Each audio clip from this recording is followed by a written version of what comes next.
Ukraine just teamed up with Germany to mass produce a new combat drone, and if they hit their target of 10,000 units a year, well, this is industrial-scale drone warfare with a German accent. There's a quiet shift happening in Ukraine's war effort, and it's not flashy. No hypersonic headlines, no stealth jets, no billion-dollar systems rolling off the assembly lines. It's something much more dangerous: consistency. Because wars aren't won by one miracle weapon, they're won by showing up every day with enough of the right tools in the right place at the right time until the other side runs out of options. And that is exactly what Ukraine and Germany are trying to build together. Hey friends, Wes O'Donnell here, veteran, military technology aficionado, and I just finished my taxes in the nick of time. And boy howdy, let me tell you, this country hates self-employed people. First they put on the rubber glove, and then they shove their fist Episcopalian. I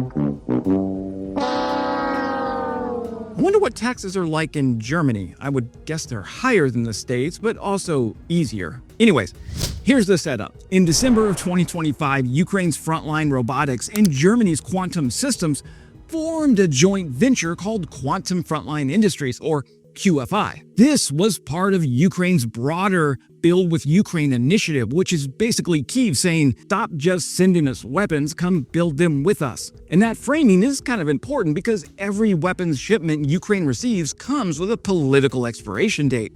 A new government, a new coalition, a budget crisis, and suddenly the pipeline dries up. You can see that with the switch from Biden to Trump. But a factory on Ukrainian soil, staffed by Ukrainians, co-owned by a European partner?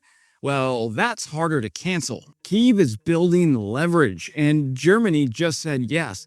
Which is interesting because Germany doesn't usually move fast on defense projects. Just look at the Panzerhaubitze, or Panzerhaubitze. The Bundeswehr hasn't moved this fast since 1944. Now, this is the same country that can turn a procurement decision into a multi-year philosophical debate, yet here we are less than a year later, and QFI is already delivering its first production batch of Linza tactical drones to Ukrainian forces. I'm just giving you a hard time, Germany. I know how efficient you guys can be.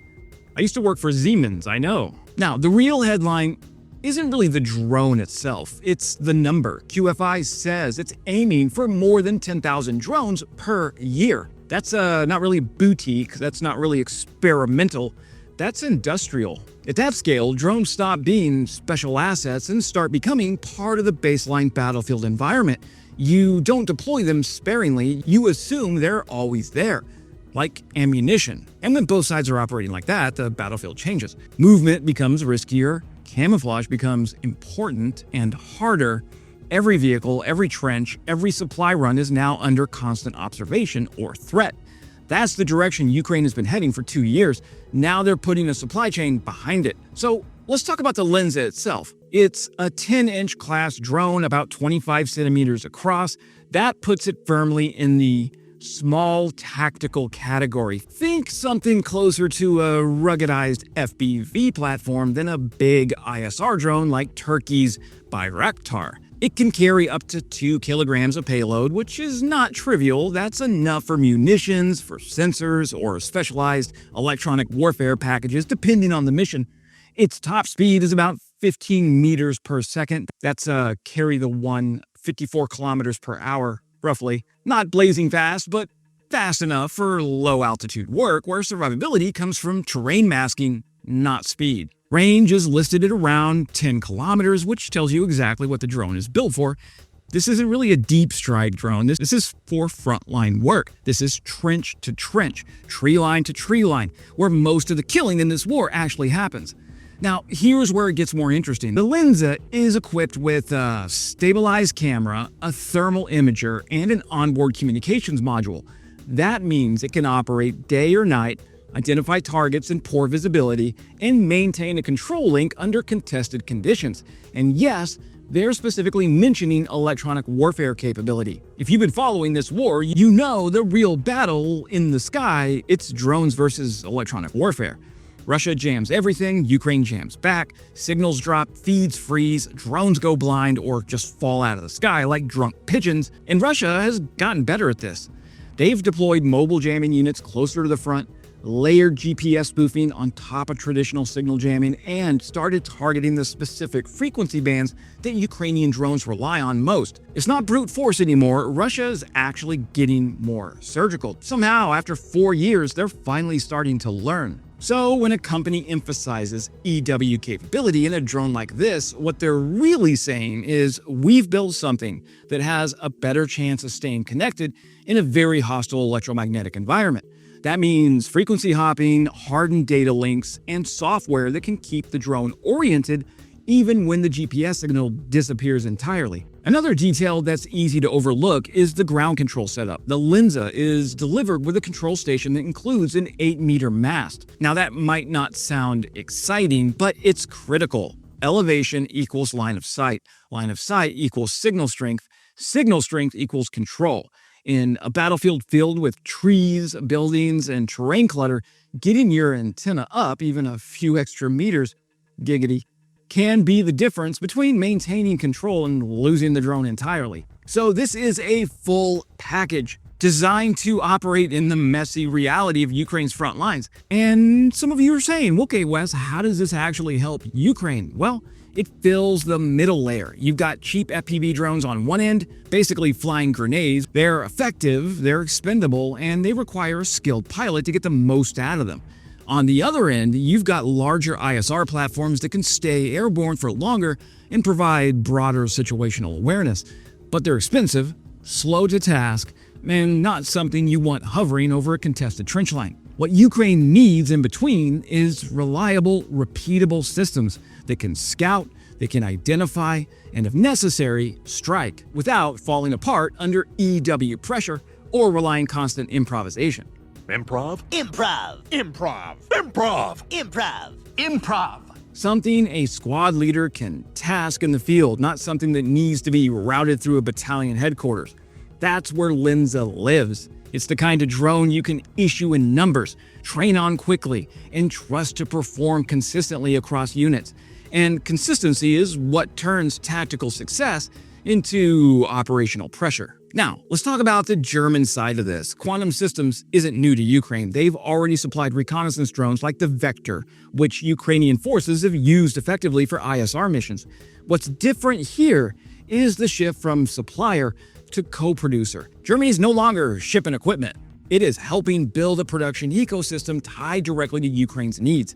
That is a big deal because it shortens the loop between battlefield feedback and design changes. Ukrainian operators use the system, report what works and what doesn't, and those adjustments can feed directly back into the production. That's how you adapt faster than your opponent. Also, let's be honest, if you're going to mass produce something, partnering with Germany is not a bad call. These are the people who treat manufacturing tolerances like a religion.